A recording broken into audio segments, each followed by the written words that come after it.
mengingatkan orang Islam yang ada di situ, kamu bukan tempatmu di sini, pergi dari sini. Seperti pesanku di dalam kitab ini, ikuti dia yang namanya Ahmad. Akan datang setelah aku seorang laki-laki yang namanya roh kebenaran itu. Di dalam bahasa Ibraninya Ahmad. Kitab Yohanes pasal 16 ayat 7 menyatakan demikian. Jadi begitu penghibur itu datang, bahasa Yunaninya paraklete atau parakleitos. Bahasa Arabnya apa? Namanya Ahmad. Kita barusan mendengarkan bagaimana Kainama mengatakan bahwa Yesuslah yang bilang dalam Yohanes 16 ayat 7 akan datang seorang laki-laki, yaitu namanya Ahmad. Ya, Ahmad gitu kan ya, menurut Kainama ya. Nah, sebelum saya ngomong lebih lanjut, inilah yang saya katakan bahwa para polemikus ini kerjanya tuh saling tabrak. Kainama dengan leluasa seenak udel, dia memberikan penafsirannya terhadap Alkitab Kristen. Sedangkan salah satu pujaan di kalangan polemikus Islam, yaitu Donditan, ya, yang juga katanya membela akidah Islam. Donditan berkata bahwa ya kalau kitab Yahudi cuma boleh ditafsir orang Yahudi, kalau kitab Kristen hanya boleh ditafsir orang Kristen, kalau kitab Islam hanya boleh ditafsir oleh Muslim atau ulama, begitu kan ya? Memang yang berhak menafsirkan PB adalah orang-orang Kristen. Yang berhak menafsirkan Quran siapa? Ya kalangan Islam juga. Yang berhak menafsirkan tanah siapa?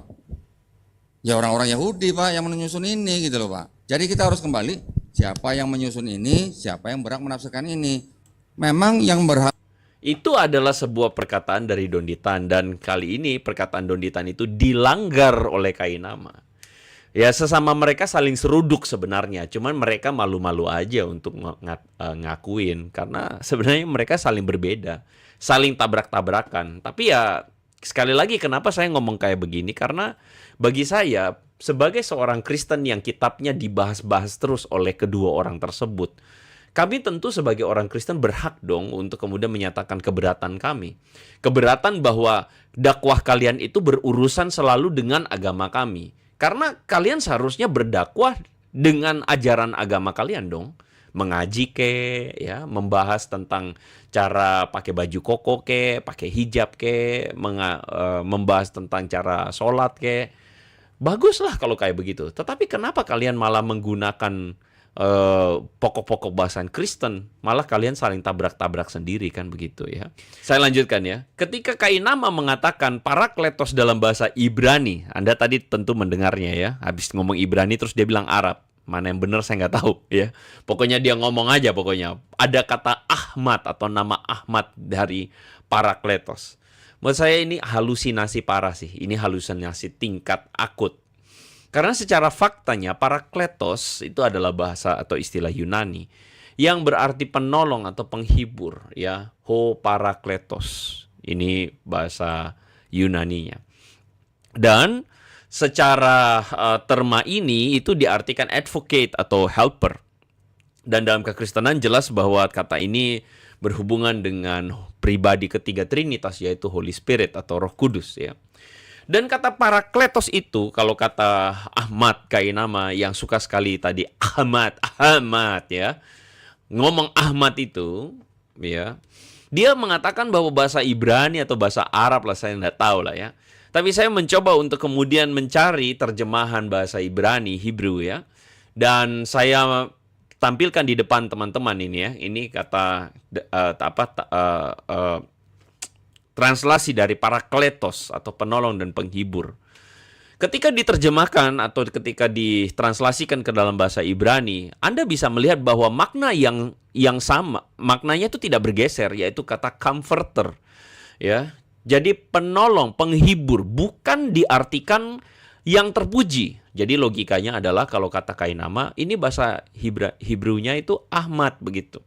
Kalau Ahmad ya berarti arti kata Ahmad itu di sini diterjemahkan sebagai yang trustworthy ya, atau yang praise ya, to be, yang terpuji. Tapi di sini artinya comforter. Berarti perkataan Kainama sama sekali tidak terbukti ya.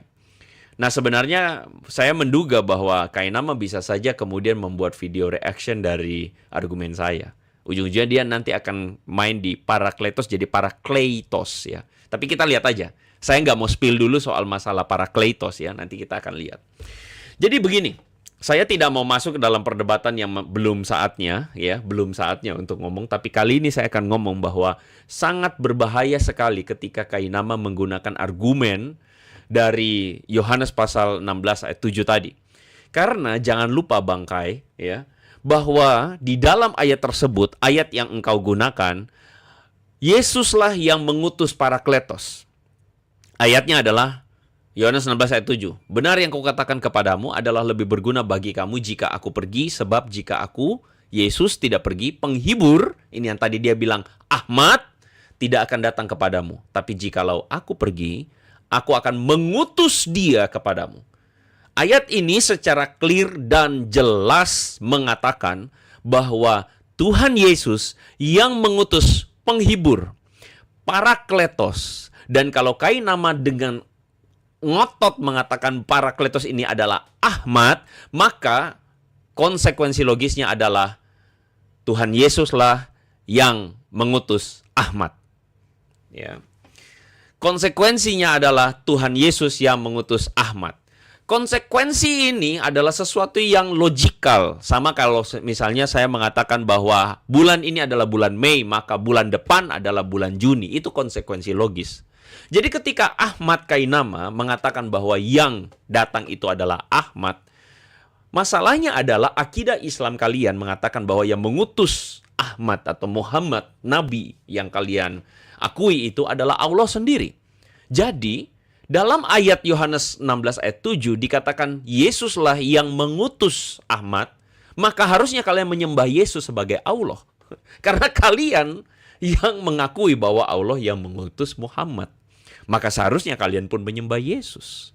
Bukankah ini konsekuensi logisnya Ahmad Kainama? Jangan ngeles kalau misalnya kalian bikin reaction ya. Jangan ini tidak dibahas, bahasin ya. Karena ini adalah argumentasi suicide ya, atau argumentasi yang saya boleh katakan argumentasi bunuh diri, begitu ya. Nah, ini adalah satu konsekuensi yang tidak dapat. Nah, lu ketahuan ya, bohongin orang ya. Nah, jadi begitulah teman-teman ya. Begitulah. Jadi ini adalah sebuah blunder yang sangat parah. Yang Kainama ngomong sembur-semburkan gitu ya. Makanya saya bilang kebohongannya disembur-semburkan lama-lama jadi kebenaran. That's why kenapa kita mesti hantam balik ini orang. Kita mesti hantam argumennya. Kita tidak melawan orangnya, tapi kita lawan argumennya ya. Dan that's why kenapa saya katakan bahwa seharusnya orang-orang Kristen atau bahkan orang-orang pada waktu itu langsung menaruh curiga bahwa Kainama ini sedang mengajarkan sesuatu yang bohong, sesuatu yang keliru atau sesuatu yang salah. Bagaimana mungkin dia mengatakan Parakletos itu adalah Ahmad dan Ahmad itu sendiri diutus oleh Yesus Kristus? Berarti Ahmad punya majikan atau Ahmad punya atasan, yaitu Yesus Kristus. Dan dalam hal ini, dalam akidah Islam, Muhammad dipercaya diutus oleh Allah. Dan dalam hal ini kalau begitu yang mengutus Muhammad adalah Allah.